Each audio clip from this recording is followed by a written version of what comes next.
Hi, I'm Tami Utley. Today we're going to be doing a winter snowflake cake. We are going to be working with some very hot isomalt, so I need to warn you, please be very, very careful, and I'll be repeating that throughout our video today.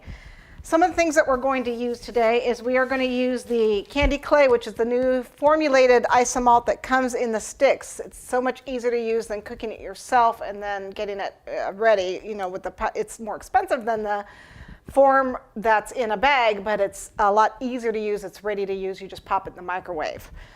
With that said, I have a couple cups. They aren't specifically meant to be used for this or in the microwave, but they are excellent. So if you can get yourself a set of cups with the pour spouts like this, these are plastic cups in the baking section of your craft store, in the cake decorating section, though they work beautifully. Otherwise, you can use the silicone trays. You just have to be really careful with those because they do get hot. I'm also going to be using some of these PME snowflake colors because I'm going to show you how to make molds from them we can use with our isomalt. We are going to use some piping gel. We're going to need a pastry brush, some rainbow glitter.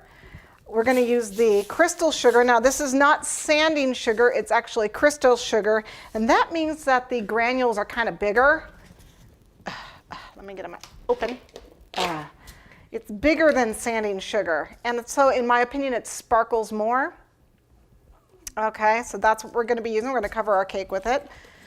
And we're also going to need a double set of gloves. You can tell these are my chocolate gloves, and then I've got my latex gloves. Well, actually they're not latex anymore. They're just the neoprene gloves that go over them. It's the plastic gloves that go over it. You get it at your local stores.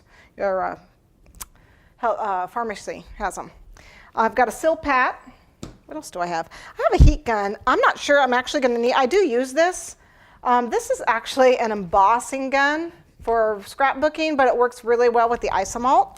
So I might be using that. We'll need some toothpicks or some bamboo skewers, either one.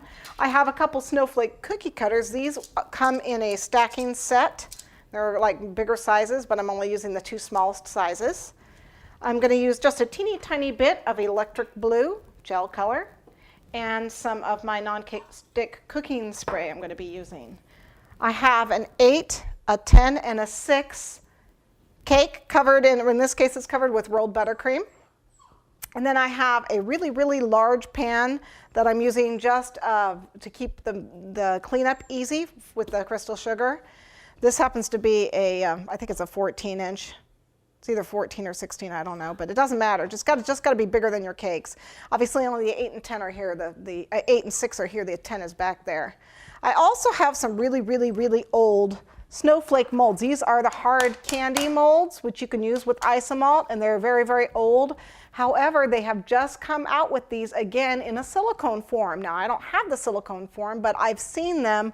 The Sugar Teacher blog spot has it. Cirque du Soleil blog, I'm actually not sure what her blog is, but a girl that did Isomalt Snowflakes actually used these. Mine are going to be slightly different than hers, but she used these, and she said she got them from a maple sugar site.